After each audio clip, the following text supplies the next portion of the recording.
Hey everyone. So April is Child Abuse Prevention Month. I want to thank Brother Dreamwise for um, bringing awareness to this month of April in regards to that topic. This video is very much inspired um, by his openness to tell his story. So I'm definitely inspired to tell my story, as well as give a little bit of commentary on just family in general um, that I observed over this past weekend when I went to Chicago to celebrate an aunt's birthday. So, first and foremost, I want to start off by saying if you are triggered by these topics, if you are triggered by child sexual abuse, molestation, rape, any of the likes, please click off this live now. I'm gonna give you a few seconds. I also wanted to make this my very first YouTube live video, but instead I'm gonna record it because I'm just so nervous to talk about this topic on live. Um, I was gonna wait until, I had my pretty little studio in the background with my flowers and my grass wall and my studio lights and all that. But I'm just gonna come to y'all real and raw today.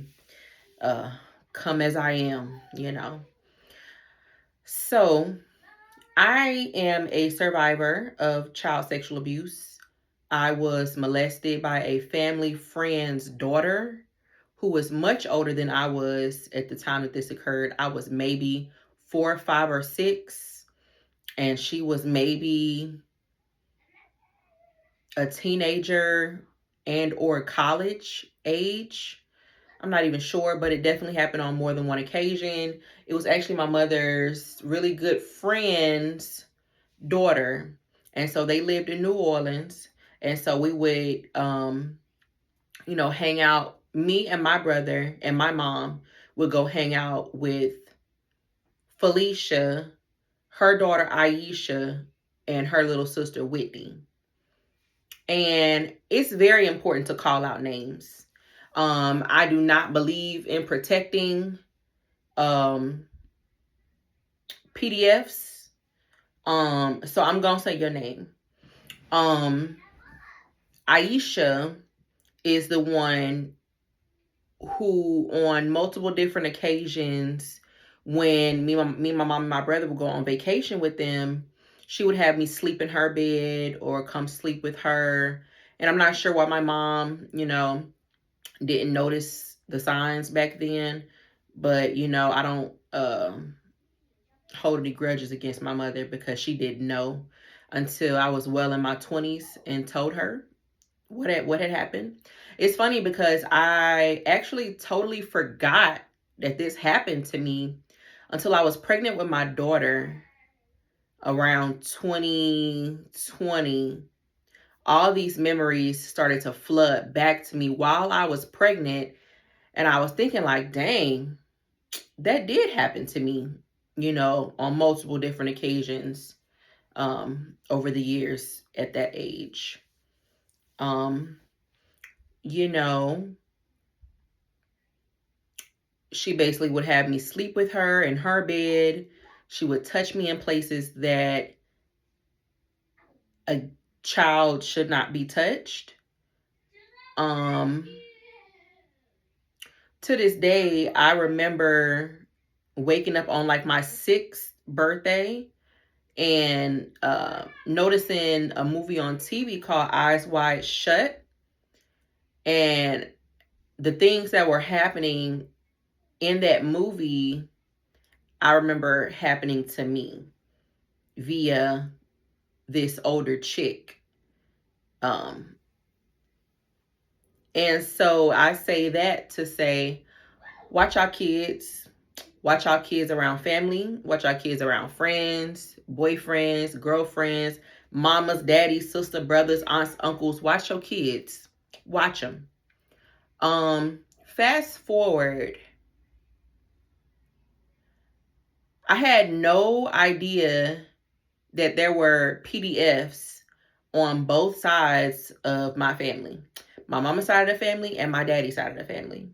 My daddy's side of the family, I grew up with them.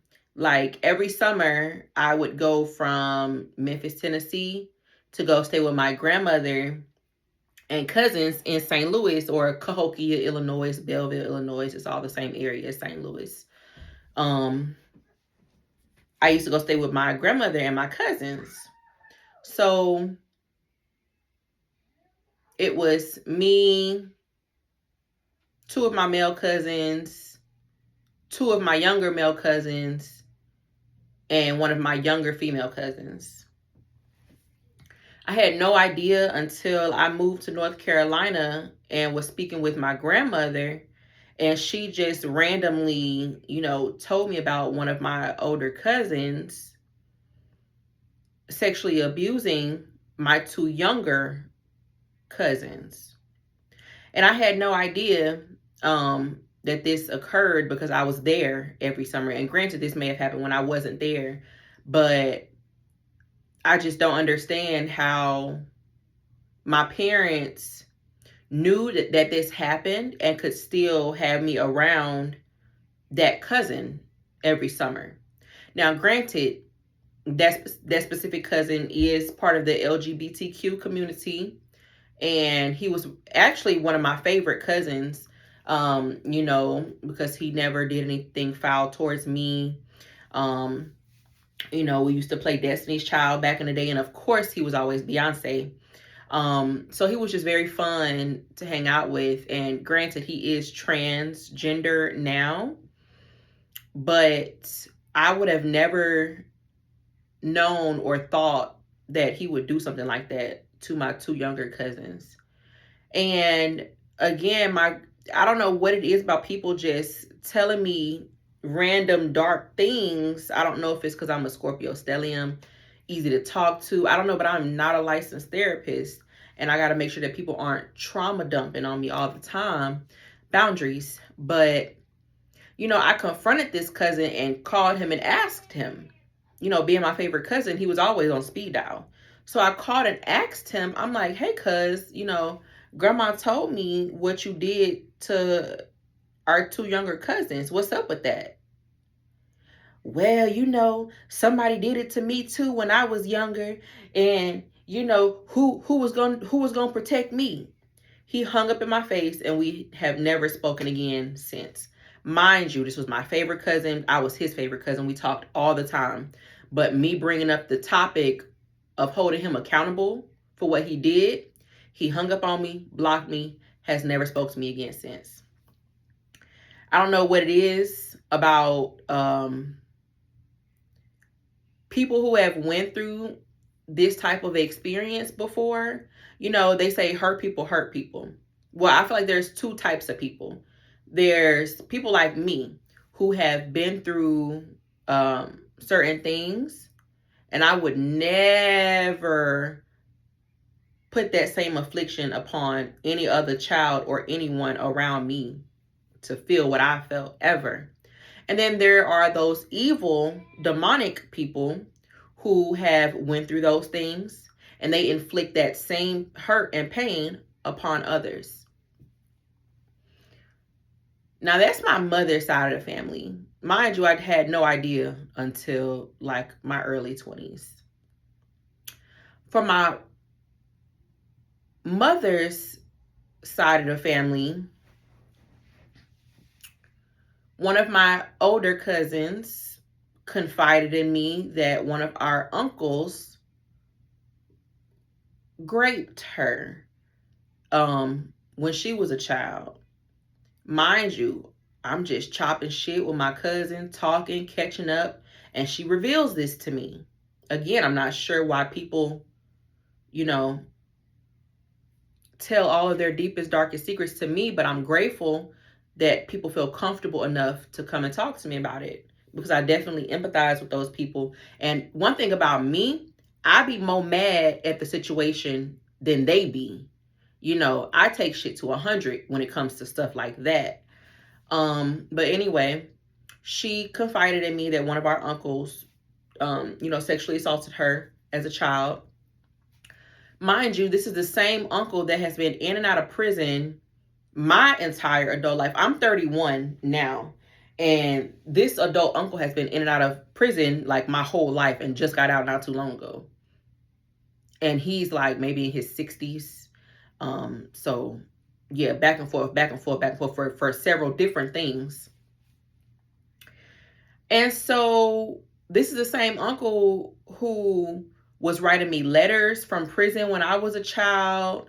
They do different activities in prison. He was making me pottery and jewelry boxes and calling me and just different ways to stay connected and communicating with me while I was a child after this happened to my cousin. So I went to my mom and I'm like, why you have your brother sending me letters, making me gifts, all the, communicating with me, knowing what he did to your niece.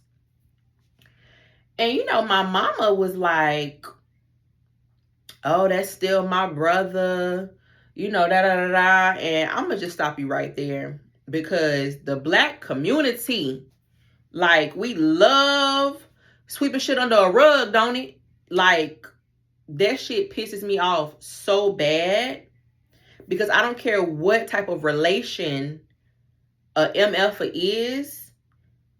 When it comes to sexual assault or anything dealing with children, you cut off, you disowned, you out the family. Adios, sayonara, bye. At that point. And so I've been wanting to talk about this topic for a long time now.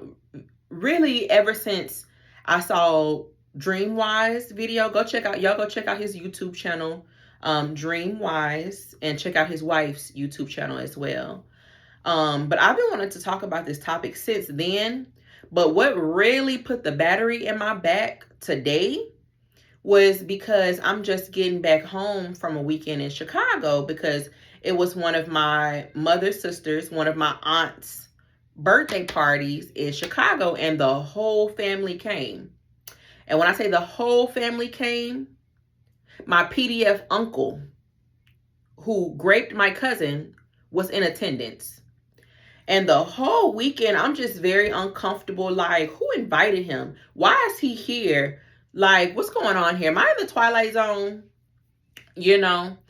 Because I haven't seen this uncle since I was younger, since him sending me gifts and letters and phone calls and all that. So mind you, I'm a grown woman with a kid now and ain't seen his old ass in forever. So first thing he say is, oh, hey, Jalea, you still look the same, looking beautiful like your mama.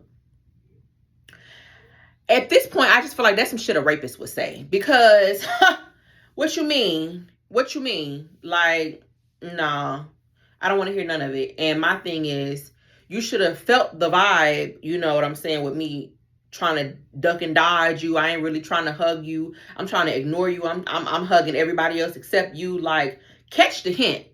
You know what I'm saying? So I text my cousin to give her a heads up because she wasn't at the family function yet. So I text my cousin trying to give her a heads up to let her know who's here. She gets upset with me. Her mom gets upset with me, my other aunt. And my other aunt calls me and be like, oh, Jalea, stop bringing up Ike. You're upsetting your cousin.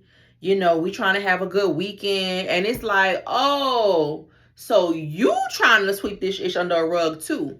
Like, how are you even comfortable being in the same room as your brother or no brother? How are you even comfortable being in the same room as the person who raped your daughter? As a mother, and I was talking to my best friend Rachel about this today, and she's a Gemini, and I fucking love me some Geminis because they're going to shoot it to you straight. They're going to communicate and channel the information that's needed, that you need at the exact moment. And as a mother, It ain't no way in hell I would even make my daughter feel uncomfortable being in the same room as her abuser. As a mother, and kind of what took the cake for me is, clearly my cousin is still affected by this long into her 40s and 50s because, all the cousins are sitting at a table at the birthday party in Chicago. All the elders are sitting at a table together. And, this Uncle Ike, he's coming to our table to like speak to the cousins and stuff. Mind you, my cousin who this happened with is sitting next to me. He's coming over to like speak to all of us. And my aunt, which is her mother, is like running after him because he's drunk or whatever and like drags him back over to the adult elder table to come sit down. And that just really put the icing on the cake for me. That shit really pissed me off because instead of running around the family function event to drag your rapist brother back to sit at the table of the elders, why not kick him out? Why invite him in the first place? Who invited him? Does my auntie, whose birthday party it was, does she know what her brother did to her niece? Maybe. And she's sweeping under a rug too. Maybe not, because it is swept under a rug.